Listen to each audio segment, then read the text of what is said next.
যারা পিআর পদ্ধতি না হলে নির্বাচন বানচালের হুমকি দিচ্ছে, মূলত তারা শেখ হাসিনার ভাষায় কথা বলছেন বলে মন্তব্য করেছেন বিপ্লবী ওয়ার্কার্স পার্টির সাধারণ সম্পাদক সাইফুল হক। বান্ডেল থাকলে প্রতি সেনমানিতে টাকা বাঁচবে। বিকাশ সেনমানি বান্ডেল কিনে জিতুন প্রতি লেনদেনে। সকালে রাজধানীর পুরানা পল্টনের দলীয় সমাবেশে এই মন্তব্য করেন তিনি। সাইফুল হক বলেন, দলীয় এজেন্ডাকে জনগণের মাঝে চাপিয়ে দেওয়ার চেষ্টা চলছে। নির্বাচন সময় মতো না হলে দেশ ও আঞ্চলিক নিরাপত্তা হুমকিতে পড়বে। পরে তিনি বলেন, রাষ্ট্রপতির অধ্যাদেশে যদি সংবিধান পরিবর্তন হয় তাহলে জনগণের ম্যান্ডেট মূল্যহীন হয়ে পড়বে।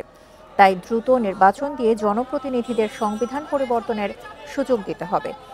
এর আগে সমাবেশে ওয়ার্কার্স পার্টির নেতারা দেশের নিরাপত্তা, নিত্যপণ্যের মূল্য বৃদ্ধি নিয়ে অন্তর্বর্তী সরকারের সমালোচনা করেন।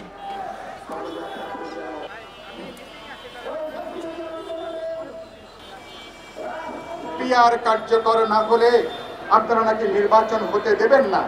এটা কোনো গণতন্ত্রের ভাষা না, এটা শেখ হাসিনার ভাষা। শেখ হাসিনা যে ভাষায় আমাদেরকে ধমক দিত, রাজনৈতিক দল জনগণকে ধমক দিত, কেউ কেউ আজকে রাজনৈতিক দল জনগণকে পরোক্ষভাবে ধমক দেবার চেষ্টা করছেন।